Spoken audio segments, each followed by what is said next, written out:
Good evening, everyone. Welcome to the Shadow Chaser Show. This evening, we're talking to Paul Stevenson and Andy Soar from the Haunted magazine. Shortly before we do, we're just going to see who's joined. We'll welcome whoever comes in. Let's see who we've got. Just wait for some comments to come in. We've all had a lovely weekend anyway. The weather's been nice. Not long till we can all get back out there and investigate.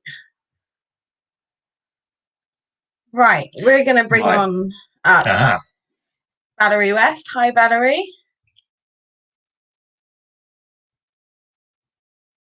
Yes. Bring on, guys. Bring on Paul. Hi, Hi, Paul. Hey, how you doing, everybody? Hello. And we'll bring on Andy. Hi, Hello. Andy. You all right? Hi, Andy. Yes, thank you. Very well, thank you. How about for Very you? good. Not too Very bad, thank good. you. Very good. Good. Excellent. Enjoying the sunshine? Yeah, lovely, isn't it? Lovely. You know, lovely. Nice to see a bit of sun. Been beautiful. Yeah. So, just for the people watching, could you just explain a little bit about yourselves? You do? Who's first? Are you go first, Go on, Andy? Paul. Or not? You go, Paul. Okay, I'm Paul Stevenson, as the name suggests. I'm the editor of Haunted magazine. I'm sure if you've not heard of Haunted magazine, it's a magazine about all things paranormal, ghosts, spooks. It's written in a way and designed in a way to appeal to all paranormal lovers, not just those who work in the industry or who have different views on things. We try and make it accessible and appealable to all tastes and types, really. Mm-hmm. Brilliant. It is an excellent magazine. We've recently subscribed, and I will say we'll be permanently subscribing because it is an absolute amazing read. So I thoroughly recommend it to everyone watching. Yes. So can I ask what made you come up with the idea of actually doing a magazine on this? It started I've always been fascinated with the paranormal since I was a kid. Mm-hmm. Always got interested in Hammer horror films, books about, as a 10, 11-year-old, always curious about books about UFOs, vampires, Harry Price, Born Rectory, all that side of it. And in 2006, I had an idea to do a magazine about ghosts and about all things paranormal. And I registered the domain name hauntedmagazine.co.uk. And then 3 years later, the first edition of the magazine came out in 2009. And I think it was, although looking back at issue naught now, compared to what Andy and myself do, it's a lot different. It was this, but to show gradual progress is a good thing rather than keep the same level. But it was a good magazine. It is a good magazine. And Andy joined about 2010 when the magazine was going to go. It was in print for 11 issues, and print just cost so much at the time. And you've got to, even though you love the magazine and you love doing it, you've got to be sensible and think, well, this is losing money. This is not making any money. Sales were okay, but printing cost so much. W.H. Smith was charging a fortune to be in their store. So Andy came on board for the last original print issue, and he suggested going digital rather than lose a brand. There's something good here. Let's go digital. So Andy designed the last issue in print, the original issue. Then we went digital for 4 or 5 years, and we got the name, we got a good brand, great writers, Andy's great design. And then we thought, let's see if there's a call for print, not in supermarkets, not in shops. Let's see if there's a sort of like a popularity for print, and people enjoyed it, and we printed a small print run. And I think since then, 2016, we've grown slowly to a point now where we can go print and digital, and which we are doing now. And we're printing pretty much 3 times more copies than we did 2 years ago, which is always nice, always progress. Yeah. We've got great writers who get the magazine, they enjoy writing about their stuff and their interest in the paranormal, and we've just gone from, I think, strength to strength. We don't preach, we don't say this is what we say is correct. We're just a good fun magazine for people who love the paranormal. Yep. It's a perfect magazine to have as well. Mm. You know, like everybody reading other people's experiences, and yeah, it's a brilliant magazine. Mm. Definitely worth getting hold of. Can I ask as well, how can people get hold of you to advertise in the magazine? Go on, Andy. I'll let you. Yeah, I mean, they can just come direct to us. We have various email addresses. But yeah, ultimately, you can find us on social media. You can write to email Karen at hauntedmagazine.co.uk. We are looking for people to advertise because it's really quite essential for our magazine to keep growing if we want this to be, as we do, the best that we can be. And we've recently gone from sort of a figure of 68 pages to now, including the pullout, 100 pages.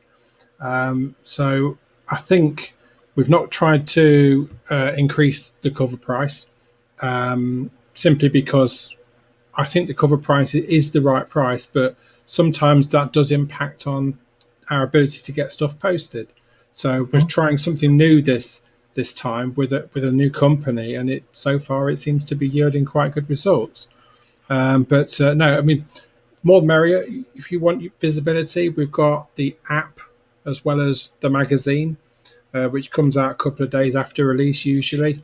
After the magazine's been out on its run, then we also put it on another platform where you can actually read it live as well. So there's always in which you've got that visibility and exposure. And now that we're kind of getting back after the whole pandemic things and things are starting to return to normal, ghost hunting companies, writers, people that are doing public speaking events and that kind of thing, just get in touch and we can talk about rates and the right plan for you. We can design it for you if you wish. I've done quite a few of the designs for the last few magazines, and it's just something that we want to keep building and building. We've put a lot of energy in this over the last sort of, it must be 10 years now that I've been involved. Wow. 10, 11 years. And it's, from its origins, it was a difficult and bumpy ride at first. It's quite a thing where you put all your heart and soul into it. And sometimes when we were digital, we had a magazine that was nearly 200 pages. And then you're kind of reliant just on good faith of people downloading it. So it's, the fact that people are now coming back to us and saying that they love it and it's creating these kind of this buzz that we've certainly had for the last few issues. It's just brilliant. Yeah. Got a few comments. Gemma Oldfield said recently subscribed and loves it. Thank you, Gemma. And thank you. Valerie West said, great magazine. Brilliant. I mean, 100%. The thing with the magazine is, and Andy will probably agree, we don't appeal to all, but we don't want to appeal to all. Obviously, we want to be. I like how it's a mixture. It's got UFOs. It's a magazine that we would buy if we saw it. If we saw it in online, or we saw it in a shop or some haunted location. Yeah. It's. I've always embraced paranormal as fun. And that doesn't appeal to everybody. People are either serious about it, and I'm serious about the paranormal. People seem to think these days fun means either faking it or stooging it or spoofing it, and that is far, far from the case. I love the paranormal. I love ghost hunting with Andy and Jason and Simon, Haunted Live, but we don't spoof or fake it. Just because I have a smile on my face most of the time, and I enjoy. I tell a few jokes every now and then, and the features. I mean, we say to people, "Oh, how can I get in the magazine? What can I write about?" We don't tell people what to write about. They come to us with a feature idea. I feel that's. If I said to somebody, "Go and write about this," I think they would rather write about something that they want to write about rather than me tell them. So we get people. In fact, Andy will agree again. We had to move some of our regular writers to the next issue because we've got so many people wanting to write for us, which is a blessing, to be fair. Fantastic. It's a nightmare sometimes in working out who goes what and who goes where sometimes on the flat plan, but I'd rather be that way than struggle for people for content. But the one key ingredient I'd have to say is that each one of the writers that keeps coming through every time, they've got a passion about what they're writing about, which comes across off the page. But more often than not, if we were to sit there and dictate, right, we're going to do this magazine, this magazine, it wouldn't necessarily work. The diverse nature of all the elements of the paranormal that's out there, and all these brilliantly talented people that are now putting their fingers on the keypad, it's just great to be able to absorb that and then try and, from my perspective, spin it into something that looks hopefully like a very good looking magazine. It's fantastic. I mean, long may it continue, because Fingers crossed. It's an amazing looking magazine. Amazing. I can see a lot goes into it. We've always said the cover is page one. It's the thing that people see. It can have the best stuff inside it, but if the cover doesn't appeal, you're not going to go, what's this? Or browse that kind of thing. So we've always said it needs to be, if it's in print, shiny and glossy, and it has to have that nice feel to it. It has to have quality features, but Andy's quality design, because it can be the best written story or better written feature we've done, but if it's not designed to draw people in with a headline or looking good, it's not going to appeal. But design and editorial work hand in hand, and that's our Andy and I work, to be fair. Yeah. And beside the magazine as well, you're also part of Haunted Live. Yes, right? well, we were. We're on a sabbatical. We have been for about March 2020. That was our last ghost hunt, and we decided quite early doors, to be fair, I think March the 11th. We decided to postpone all our events and lives for safety reasons. Let's be honest, it was a shocking time for us all, and various lockdowns have ensued that we haven't been out since then. And it's now middle of June, early middle of June, and hopefully we'll get back to do what we love. We've missed it. I've missed it terribly. We have as well. We're feeling rusty as well, but we haven't investigated for so long. It's not just that; it's also the crack of your mates, meeting with your mates, the drive down to a location. Yeah, the social aspect. Drive down to a location. Having something to eat, grabbing a bite to eat. Having the event, meeting your customers, or doing a live, whichever we decide to do.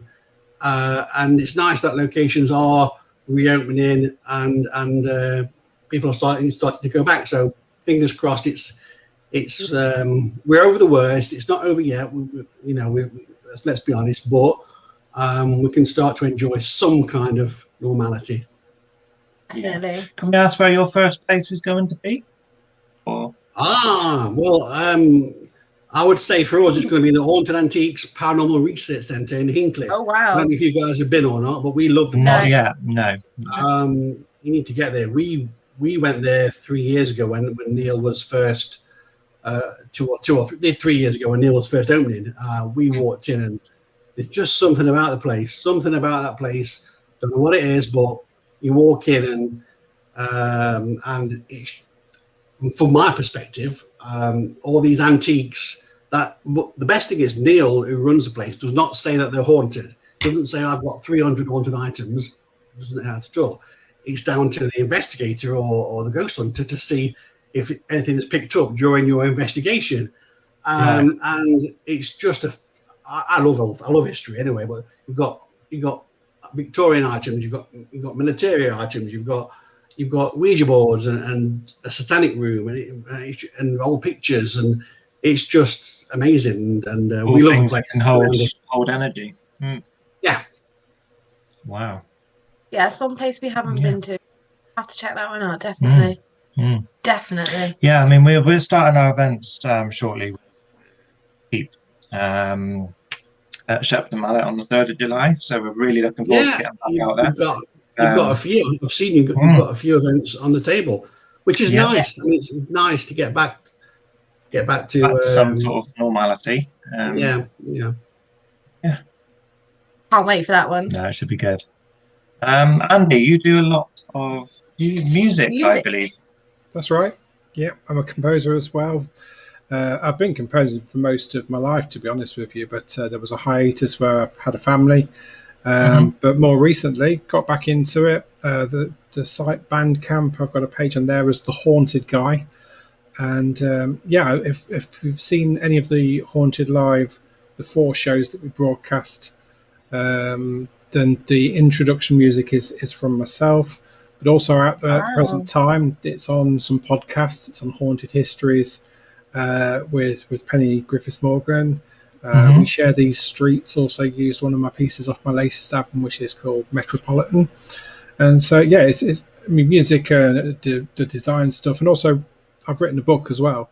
It's all part of a passion that kind of gravitates around this sort of paranormal world. It's not that the music itself is in any way haunted. It's quite relatively commercial music.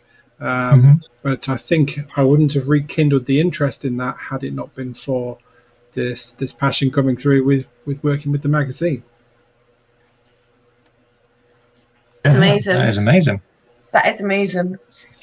So going back to Haunted Live, what has been your most memorable location? I think we have different ones, don't we, Paul?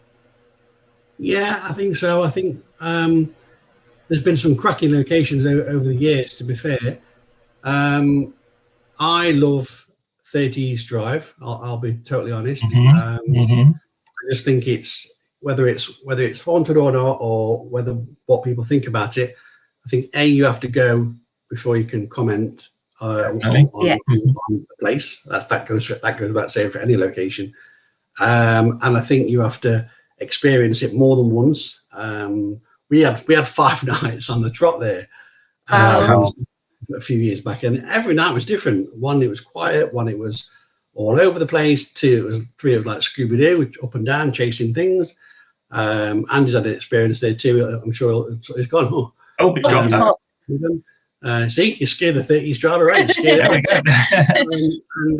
And yeah, for me, I've got 3 really. 30s Drive, Bosworth Hall, which I also love. We did events there before the pandemic.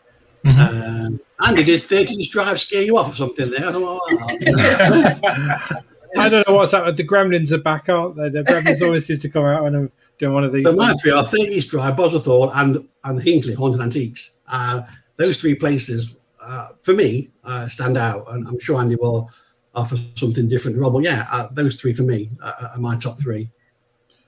I would say I'd agree with him on East Drive. East Drive was where I really changed from being a skeptic to, hang on a minute, there's something else here. No doubt about it in my mind. So that's the first one. The second one, I think, has to be probably Prism Nightclub for similar reasons to the first one. Because, again, I saw something that I cannot explain. And there was actually 2 things that's happened at Prism that were both fairly alarming. Third one, well, I love Haunted Antiques, love it to bits. It is a fascinating location and changes and evolves with each time that you go to it. I love Bosworth Hall. I don't think I've had a massive experience in either of those, other than some of the evolution of things that I'm starting to understand. I think I've got a greater understanding of things through regularly doing the stuff at Haunted Antiques. Jane Rowley there is absolutely fantastic in terms of the things that she can pick up, and also the things that she can help you with in terms of kind of almost unlocking some of what you do. But I think, yeah, top 2 for me has to be 30 East Drive and Prism Nightclub. I would also say East Drive. We've only done it once, but definitely going back. Fascinating. Few things happen that I'm not quite sure what to make of. So we need to go back. Draco Tunnels was where it all kind of started. I was seeing a lot of apparitions. Yeah, I think when you, even if you're a part of a team, even if it's 4, 5, 6, 10 people or whatever, I think we're all on a personal journey. Yes, definitely. And Andy and Jason, who are part of our team, seem to have experienced a lot of things that myself and Simon haven't experienced, and vice versa. So even though you're part of a team and you're good mates and you have that buzz and that crack, it's of course sometimes it is your, as I keep saying it, your personal journey, your personal paranormal journey, wherever it goes. I mean, Andy and Jay are probably more sensitive than myself and Simon at the minute, and whether that changes or not, because we've not ghost hunted for over a year, we'll wait and see. But yeah, I'm a big believer in visiting places more than once, just to see definitely if things happen again, or there's people out there. I know one team, I can't remember the name, but they've been to East Drive 12, 13 times. Not much happened on the 14th time. It changed their perspective about the place. So it just goes to show you need patience. You do. You definitely do. I mean, we've been to Shetland Manor God knows how many times. The amount of hours we spent sat in one place, and we can walk away with nothing. Shetland Manor Prison, because we live not far from there, literally about 5 miles. So that's been our go-to location for quite recent times. I mean, we've been popping in week out, and over the years, and each time you go, you get different things happen. But just the very fact that something happens sometimes and nothing happens sometimes, it sort of like proves something, that the ghosts aren't performing monkeys, and there's something there, whatever it is trying to reach us, or something like that. If something happened every time, something Billy O went off, you would. I think we'd question it more. Yes. We would, but I'm sure anybody in the paranormal has not had something happen every time. I'm sure we've had nights where we've sat there for hours on end and nothing's been picked up. I'm sure. That very one thing, that very thing you see or hear that you can't explain yourself. We've had a table move at One Antiques. We were with Barry Guy, and I was filming. Andy and the guy just sat down, and we asked the table to move after a few, and it moved. It bloody moved. Excuse my French. Wow. And to this day, I still don't know how it moved. None of us none of us were near the table, or hands were off it. It's actually been on film, and it's a heavy table. And every time I think about it, I'm baffled by it. Yeah, I'm baffled by what happened. Still, I'll say a lot of people, when they watch these programs on TV, they think that if they go into a location, they automatically think they're going to get activity, and it doesn't work like that. Well, you've got 45-minute shows filmed in 3 days. They're all 3 days for that. Yeah. They show the best bit. A small little bit of evidence. Yeah. They show the best bits. I love TV shows. Again, it's your own personal interpretation of what you like and what I don't like in the paranormal. I love them. I think they've done a lot of good in the paranormal. They may have done some bad, but there's a lot of good in the paranormal. And we a lot more teams now than what there ever used to be, and that's a good thing, because obviously, I mean, look at the sorry, David. Look at the Ghost Brothers and the front cover of this issue. These guys, I love them. We love them. We interviewed them in the magazine, in the latest issue, and you can see that we interviewed them about 3 years ago as well, when they first came out, and you can see the growth in them as well as people. And in paranormal investigators, you can see the fact that they may have thought it was a bit of fun and a bit laughy, a bit jokey, and that's how they approach it. And they still do that, but they are more aware of the paranormal and more respectful, I guess, to the paranormal now. But you can have fun and have a laugh and entertain, and I've always believed that, always. That's the key thing, isn't it? Having the respect. Definitely. One thing I feel that is lacking a little bit in the paranormal field, because a lot of the teams, a lot of the people that go in, they're demanding action, like you say, like demanding the spirits to perform for them, when really it should be about listening to their story, why they're there, and trying to gather the evidence that way. Yeah, definitely. We're all different. None of us are the same investigator. No, exactly. If they're trying to contact somebody who's a nasty piece of work, I can see sometimes why being nasty back in a way would help and might generate energies, that kind of thing. But yeah, respect is key. Respect is key, 100%. Yeah. So when it comes to the paranormal kit, is there anything that your go-to piece of equipment? Or do you prefer the traditional ways? Sorry, I was waiting for Andy to jump in. Oh, right, okay. Me personally, I do love gadgets. I love gadgets and gizmos. I think they're amazing prompts. And I think that's how you've got to deal with them. I think there's a big gap between science and what happens. Yes. But then all of a sudden, well, I mean, the Alice box is a fantastic illustration of something that really has no reason to work at all. So you have the 10,000 words programmed in there in the same way that you've got Ovilus and all these kinds of things, and you can get app versions of those now.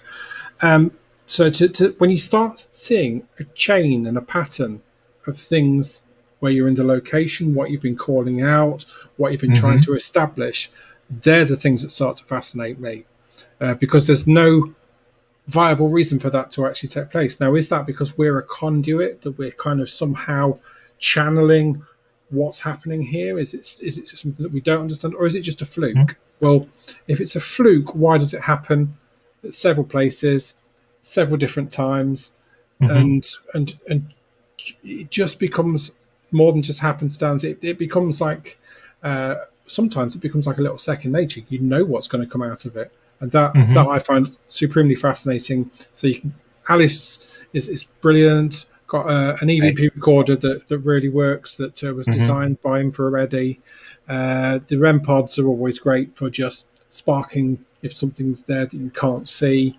I'll be honest, I'm not a huge fan of the SLS camera. I think, having seen a lot of the evidence now, it does seem to be a lot of false positives that are involved with that. It's picking up things around it. Now, there's some that are fascinating and some that I can't genuinely discard. But more often than not, I think it is a bit of a reach for some of that to be spirits picked up on camera.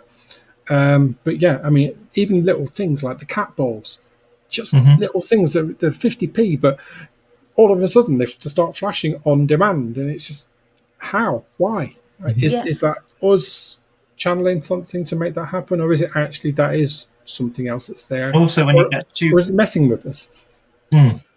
But we've used the Alice box alongside like the Ovilus 3 sometimes, and in the prison especially, Chepton Prison, we've witnessed both of them coming up with the same word at the same time quite regularly. Which again helps back up the app. Yeah, when you've got two devices of similar work, and then one both saying the same word and not connected, it does think, well, this is more than just a random word generator. There's got to be something there that's made that word appear out of all the words that are in there, 10,000 words or whatever, out of all the words in all the places and all that time. That's those two words, that one word has appeared on the same time on two different devices. Yes, I agree. Yeah, and I would say like the voice recorder as well. Going back to, even if we had no kit, I would go. My go-to would be purely because the thing about voice recorders, and I love them, and Andy's right. Our gadgets shouldn't work, but they do, and and some work and some don't. The thing about EVPs, people are saying they'll record something on their recorder, and we'll listen, and I can't hear anything sometimes, and then somebody will say, "Oh yeah, it says yes." But now they've told me that, I'm now listening to that, and I hear it. I mean, it said yes. But is it because I've been told that they've said yes that my brain's thinking I've got to look out for hear the word yes? So I do love EVPs, and some are quite clear. I've heard some that are quite amazing. But sometimes is it subconscious? Is it it's all the sometimes I think as people we are appreciating the paranormal more as well. I think I go back to a time when as human beings we were afraid of fire. Fire was a thing to us, a massive thing. It still is. It took in thousands of years ago, but we've used fire for our own devices over the years. I think it's the same with the paranormal. I think our brains are unlocking things that have never been used before, doors or whatever, and everything like that. And I think there's more to come. I'm no psychic, I'm no medium, but I think there's more to come. Definitely. So have you guys got any kind of sensitivities? Anything towards spirit? I'm very sensitive to watching children in need. I do cry at that. But that's where my sensitivity comes in. I'm not. I do like a drop of whiskey. Yeah.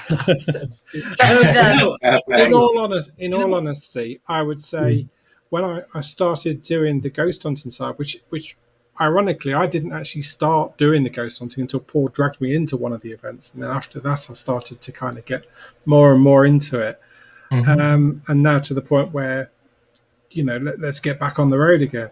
But I think it just takes that one thing for you to see something or hear something that you can't quite explain, and then it starts to become almost like an addiction. You need to understand what this is. You need to find out what it is. And then you start doing research. Then you start questioning yourself. Then you start questioning the research that you've done before you've gone out to it. And then you start thinking, hang on a minute, no, let's just relax here. Let whatever this phenomenon is actually happen. And then if we can explain it, that's great. If we can't explain it, we go away, we take what we've got, and we then try and build on that for the next one. I would say that in terms of actual sensitivity, I would say something changed on that first event in 30 East Drive that I went to, that started opening up almost like the ability to kind of experience things. Now, prior to that, I would say most things weren't any kind of experience. They were kind of corner of the eye, and a lot of things that you could quite easily dismiss. But then when you see something that isn't so easy to dismiss, that's when it starts to become a whole different ball game.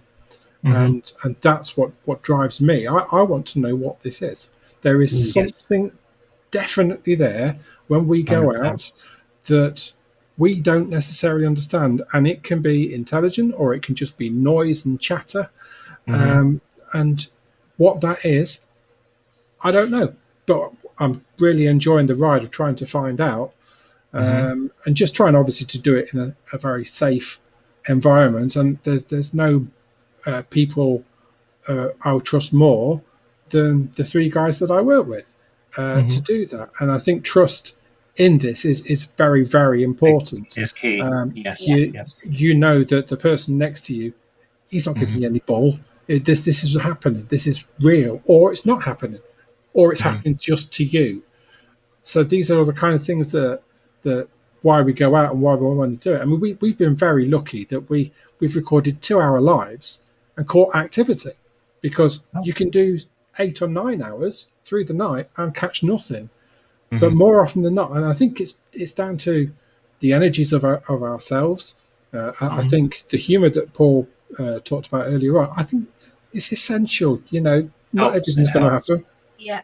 And that just rises and rises and rises during the evening.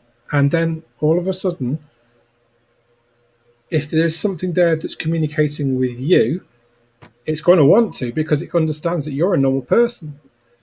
Exactly. You're open to this, so you have that greater opportunity of maybe connecting, and that can happen within the first 15 minutes of walking into a location, as it sometimes does in haunted antiques. Sometimes it can be very, very dark as well. You know that energy is not a nice energy. You just got to be a little bit careful. And then on other occasions, you think, there's a buzz here. This is going to be a good night, and it is a good night.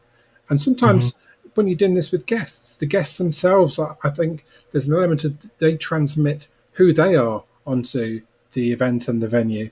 And I think the more people that are really up for the event, the better night you're going to have, because the likelihood is that something is going to spark. And we've had some really fascinating stuff happen at Bosworth Hall. We've done experiments there, which was a great night to do it with, because we had Kieran O'Keefe with us at that time. But it was just such a fascinating chain of events that happened. And again, the guests were a big part of that, in my opinion. Yes. Looking forward to Bosworth. Great place. I mean, I am going back to about mediums. I'm envious of mediums, because We had one event at Hinckley where there was 3 or 4 mediums, I think, in the room, and they all found the same girl. They, rather than finding individual people, they all picked up on the same girl. Oh, wow. And I was sat next to one of them, and they were describing this girl, and they were walking towards her, and I wanted to see it. I so desperately wanted to see this little girl, and I didn't. But the fact that it was not just one medium picking up, this was 4 mediums, 4 good friends as well, who are mediums, who picked up this little girl. And it's like, oh, I'm so envious. I'm so jealous. I wanted to see this little girl, because it was quite emotional. It was quite, she was, I think it was scary, that kind of thing, but, you know, she wouldn't say much. But the fact that 4 of these different empaths and whatever picked up on this, on the same person. Incredible. Quite good. Yeah, incredible. Yeah, I mean, we started with meditation because we were told, obviously, that can help with opening yourself up more. And I've got to say, since we've started, definitely seen a lot more. I guess because your mind is pretty open. But only ever since then have we started a lot lately. That we can thing. And it's things like that are out on the street, things like that. People crossing roads that aren't actually crossing the road. People on bikes that aren't actually on bikes. I'm describing them in like clothing and all sorts. And it's getting, because I don't quite know how to handle it because I'm not used to it. So to me, I'm thinking, or am I just imagining this? But yeah, that's only been happening recently. And in our house, I'm seeing spirits as well lately. And again, it gets you questioning, am I seeing? I'm not going to say it's paranormal because I don't actually know. But yeah, like you said, being a gift, a medium, I think is a true gift. And one that I would love to have. Yeah, I mean, it's differentiating between what could be something that's just in your spark mind. Of your. It could almost be like imagination, working in a slightly different way to how you're used to experiencing it. But then it can also be something that you're actually just starting to see an echo of something that may well have happened. That might be an echo of something that happened a week ago, let alone 200 years ago or whenever it is. And I think it's very important to obviously keep doing what you're doing and stay grounded in what you're doing.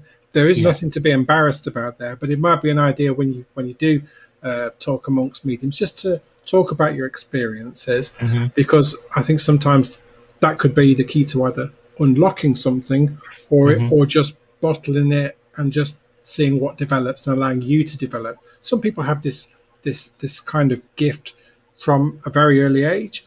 Some people, it starts very, very late. It can start after an accident. It can start after an operation. It can be something that might have been dormant in your system. It's not something that I think necessarily is easy to accept or dismiss, because if you are a skeptic, then it doesn't exist. Or you'll certainly try and find the most rational explanation to say what it is. But if you aren't a skeptic and you do have an element of belief in you, then you have to start opening up your mind and saying, is this the thing? And then you can kind of start looking back. Is there a reason why you saw that particular image of a cyclist? Was it somebody that got killed on that particular area of road that's just making themselves known because they're not happy that they didn't go? But again, I think you've just got to allow yourself to develop that and see where it goes from there, really. So I've always been a bit sensitive to energy change. A long time. I don't know if that makes me an empath. But when I would walk into different rooms, for instance, whether it's at the Shepton prison or all the locations we go to, I'll get the feelings. Before I went to 30 Drive, my legs were trembling. We weren't knowing it. We were literally at the roundabout before the house. And I didn't realise that we were actually at the house. I didn't know it'd come up on you that quick. But as we were at the roundabout, I said to Jess, my legs are feeling really trembly, and I feel like, I don't know, the energy. I could feel the energy, but I didn't feel nothing within the house itself. Interesting. Which was really, really strange. And that feeling I've only ever had at Gloucester Prison, because we've done Shrewsbury Prison, Shepton Mallet Prison, Dorchester, Portsmouth. I would say Gloucester has been the only one where, again, I've had that feeling that my legs have just gone really weak. I feel really like I'm about to fall. And I would say actually last week when we done the recce with Karen in Shepton Prison, that I had it then, and that was being stood next to Karen. I was explaining to her that I'm feeling, yeah, my legs are trembling. I feel like I shouldn't, more or less like a feeling like you shouldn't be there. Okay.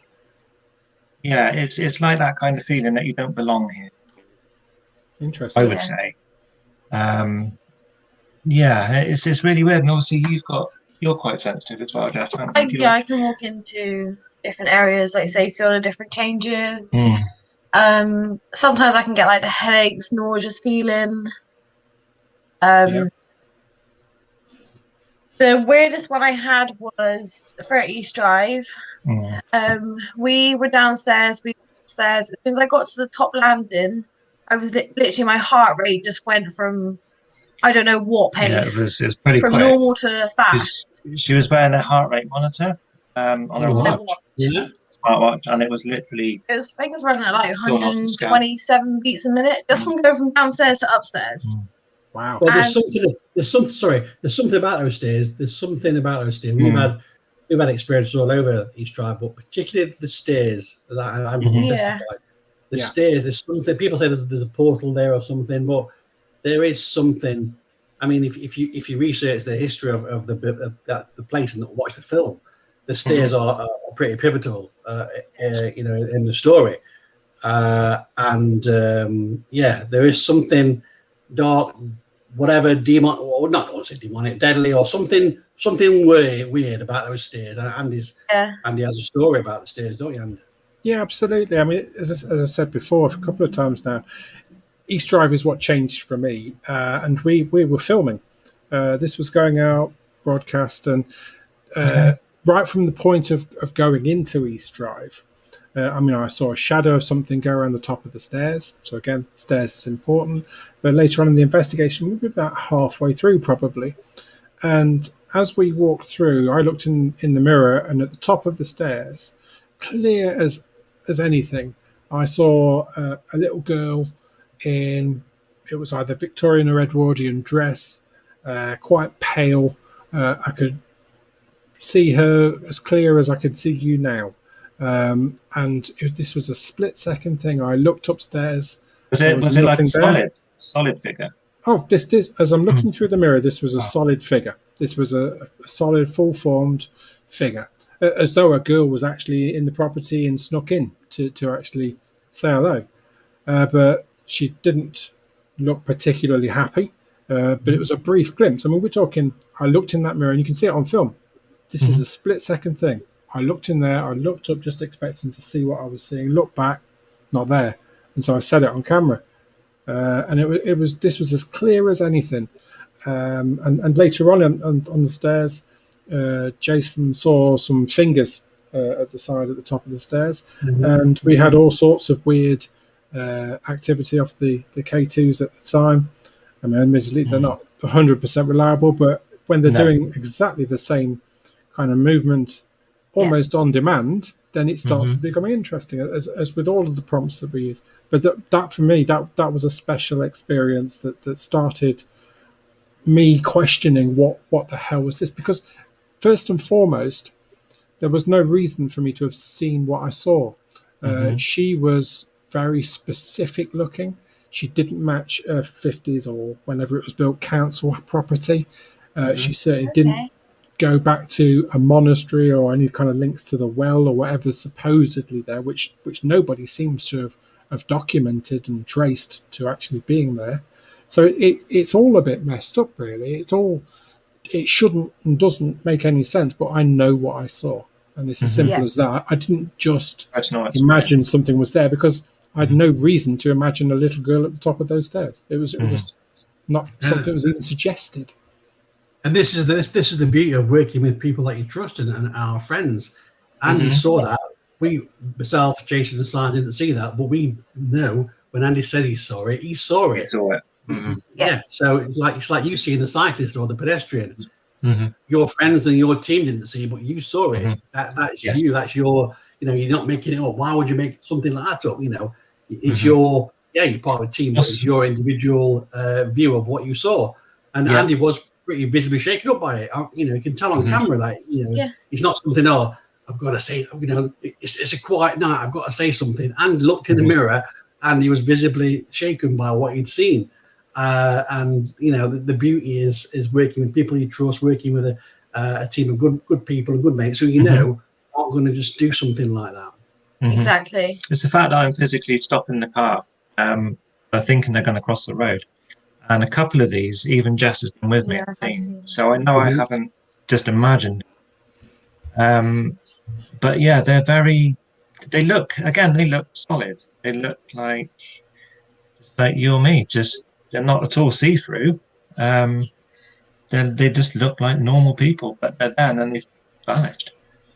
But it's just recently. I just don't know what to make of it all. It's puzzling me. But I can only assume it's due to the meditation. Perhaps you've opened up something that you simply didn't realise that you actually had. And the only way to keep going and finding that out is to keep going and just plug away at it. Keep a diary of when these things are happening to you. It's important to understand, is there some kind of something happening around you that might be prompting? But so the more things you can document and go back to them, the better it is, really. If you see a figure, draw the figure. If you see a figure, I was told to do that, but I'm not very good at drawing. I can draw a stick man. That's about. Yeah, well. Funnily enough, I've had the same experience with that. I mean, I've seen three things along the way. There was the one at East Drive. There was a real dark shadow that we saw in Moira Furnace for a split second that really gave me the heebie-jeebies. And then there was one at Prison Nightclub, which I can still see in my sort of mind's eye, if you like, to this day. And this thing, I'm going to say thing because it was right where the sort of the pit of where the DJ does all the stuff, and we were getting close to the end of the night. The three around me couldn't see anything, but they're quite visibly next to the box was a figure of child's height, standing in like a sort of brown sort of. Well, it was still dark, but you could just make out it was like a dark sort of Hessian type robe, but the eyes were really visibly bigger than normal, and I would say almost to the point of not being human. I'm not talking about demons or anything like that, but not being human. There were bigger eyes, and this thing looked like it was in distress. It looked like almost a little girl, but I couldn't say a little girl for definite. But I'm calling to the three lads that are around me, and they can't see a thing, and I'm arguing with them that it's there, it's clearly there, and they're going, no, we can't see anything, but there this thing was, and it was enough that I could physically see the whole sort of what it was wearing, but I don't know what that was, and funnily enough, we were doing I think it was the Usborne book launch for Ghosts, and we'd got Jane from Haunted Antiques there, and she told me to draw it, and so I did draw it because this thing wasn't going out of my mind. It was pretty much for days after seeing this thing, it was there. So I would just think of something, and then the image was. And it wasn't until I actually physically drew the image down and showed it that this image actually started to just come away, and it's just a memory. It was so vivid, and I'm no sort of physical artist. I can do things with Photoshop, but when it comes to actually physically drawing, I'm definitely no Tony Hart.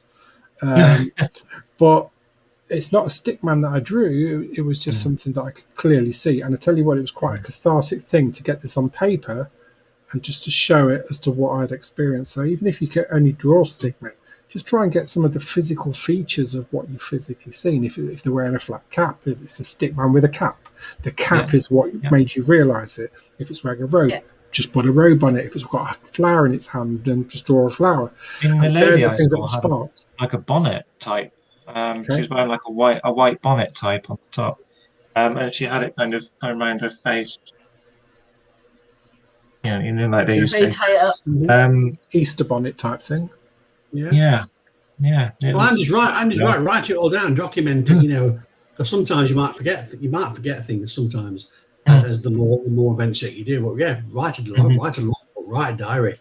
You know, and you're looking for patterns. You're looking for things that start triggering too regularly, and that's where it becomes study. It's more like double numbers too. I'm seeing a lot of double numbers lately, and I never used to take any notice of that until recently. And I'm being told that their message is trying to communicate. It can be that, or it can just be the kind of yellow car syndrome.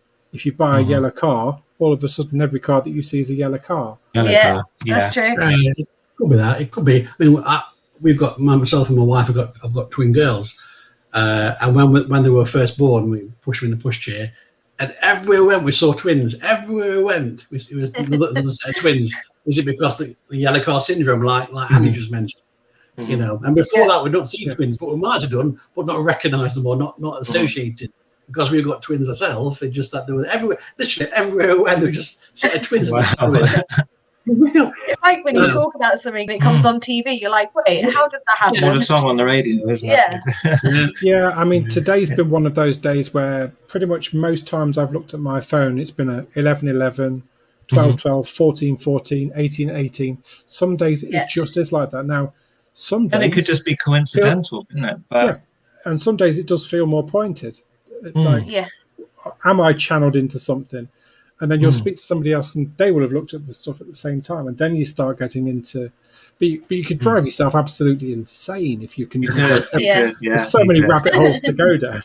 Yeah, because one of the days we were walking around the prison, we'd done a little walk around. The prison was actually shut, but we walked around the perimeter and we saw a dead crow on the floor, just literally where it goes really narrow. It's like a road that goes really narrow beside the prison. And there was a dead crow on the floor. And I said to Jess, well, that's unusual because you don't often see that. Never see a dead crow. And it looks like it came off the wall at the top. It looks like it did fall. So then I Googled it and I realized that seeing a dead crow is not always a bad thing. Again, it could be a sign of a spirit near you. You know, but I've never seen that before, and I thought that was a bit eerie and a bit weird as well. But yeah, I think that's what I like about the paranormal as well. It's the unknown, everyone helps each other out. You meet so many nice people, so many nice. You know, we've met so many nice friends, nice people that don't think we're nuts. That's the thing as well. You know what?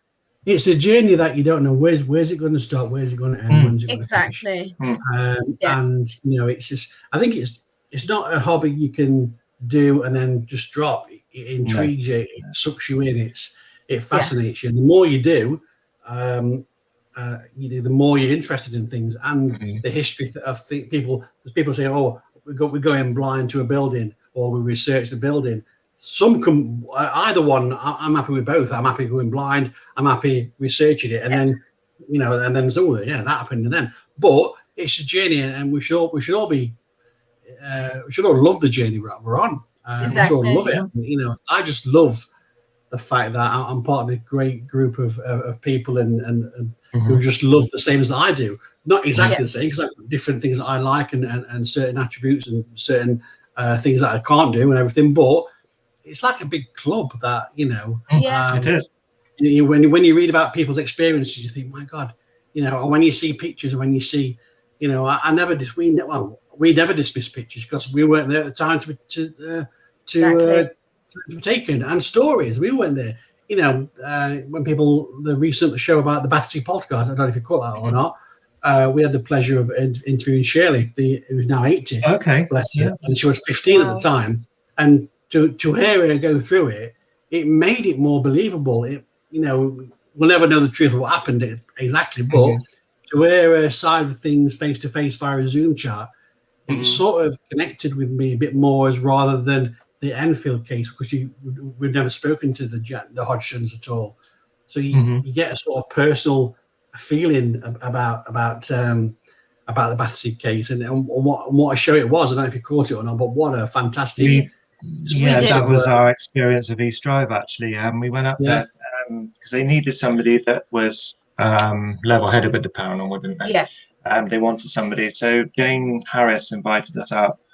You were there, were you? All yeah, along with Barry we John. were there with Barry John. Yeah, but no, Barry was there, and for the things we experienced, as I said, it was amazing, and we need to go back. Yeah. We didn't have nothing on us because we didn't know we could stay beyond the time of what they were doing there. But we managed to stay in the house a couple of hours later and experience a bit for ourselves. I think the best thing about what Danny Robbins did with the story was that he tried to, he sort of like gave, he never said it was he believed or not, which is really good of Danny. He let experts come in like Kieran and Evelyn say their piece. But then the last episode, where it's sort of like where new witnesses came forward, sort of corroborating Shirley's story. It sort of made it more realistic, made it more feel. But to say that a radio show could have that effect on the paranormal community, and it went, it went for me. It went massive. I absolutely loved it. I absolutely loved it. Because you couldn't see that. I saw everything in my head happening. And I kind of, because there was no visual to look at. I imagined it in my head and everything. It was just brilliant. Just a great story. That even though it was 65 years ago, it still piqued people's interests. Yeah, because myself and Danny did a experiment with Dane, and he sat in one chair, I sat in another chair. We were both blindfolded and ear defenders and headphones on, and he could feel himself rocking back and forth, and I could sense something moving in front of me and beside me, which I reacted to, which Jane noticed as well. But yeah, they were some good experiments. Yeah, because you were that got Danny thinking as well. Like he's you were actually seeing shadows as well, even though you were blindfolded. Yeah.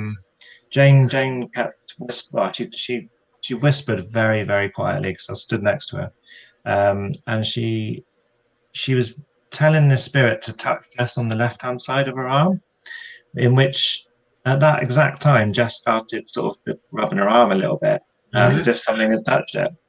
So Jane thought, it seems to be reacting. So that was a good experiment. And with Danny, they were getting him spirits to make him move, wasn't it? Yeah, and his chair was actually rocking, because he asked afterwards if the chair was actually moving or not, because he said, I didn't actually feel it move. I said, it was rocking. You could see him going backward and forward. But I don't know. I don't know if he a skeptic. I don't know. But I think he believes. I think he's on the fence. Yeah, he probably is on the fence. Because let's not forget he interviewed Kieran and Evelyn and Deborah and also interviewed Shirley. And these things happened to Shirley. And you've got to love Shirley. You said Kieran said to her, it could have been this, it could have been that, and then she said, Kieran, you are wrong. I mean, that she experienced it, and for us to talk to her and us to see her, I believe that she didn't make it up, whether it's subconsciously or not. Things happened, but there's something. It's like poltergeists. Poltergeists are a rare breed, aren't they? It's not like people. If you look at the digital news online, there's always a ghost story online every other day, a picture or something.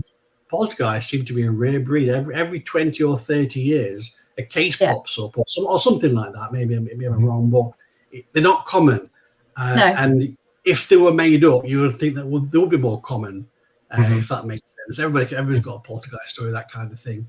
But these these mischievous spirits, these noisy spirits, or whatever they are not as common. They are popular, but not as common as your routine ghost visitation kind of story. Yeah, that's true. That's true. You don't hear of a lot of it. So that makes it even more believable. Is that just because now, though, there's so many different things to stimulate the kids' minds? Because it's usually only to obviously females. They don't necessarily have that same receptor to actually start this, whatever this is, going on. I mean, we're a lot more linked to technology than we ever were. Yes.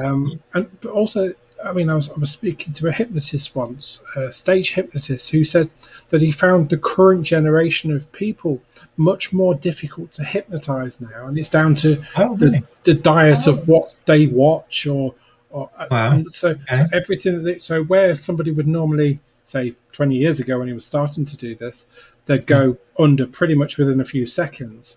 Now you can spend a couple of minutes trying to get somebody under, and they just won't do it. So perhaps there's something in our psyche that may well have changed and updated that makes some of these kinds of phenomena a little bit more difficult to come by. But then in the same way, if you talk about ufology, why aren't we capturing much, much better imagery on camera phones than we do? There's all sorts of things there that change and evolve with what we do. And again, that still keeps it fresh and fascinating. But the way in which they packaged Battersea was just fantastic, because it was that element of the old, the new, the dramatization, the very good depth of expertise that they had on the show as well, which was phenomenal, really. It had every single ingredient right for a brilliant podcast. And I think the moment I saw that picture that they put out for the show, I knew what we were putting on the cover of Haunted 29 for sure. Because it was, you could tell something was a bit special about what they were doing. And actually, from our magazine's perspective, it turned into probably a magazine that was a bit special as well, because we kind of just ticked a lot of ingredients in that particular one that just, again, each issue that we do elevates it to that next level, and hopefully that can continue. Yeah, because we did speak to Kieran going back a couple of weeks now on this show. He was telling us all about the Battersea podcast, and yeah, he thoroughly enjoyed it, and said that Danny might be working on something else. I think he's maybe thinking of doing. Got to watch out for that. Another one. He said there's one to watch out for, so that will be interesting. Very good. Interesting. Yeah, I'm looking forward to that. So we'll do another quick run through of where people can find you again. Haunted Magazine. Yeah, hauntedmagazine.co.uk. If you search for us on social media, we should pop up quite high up. We've got magazines stocked all over the world now.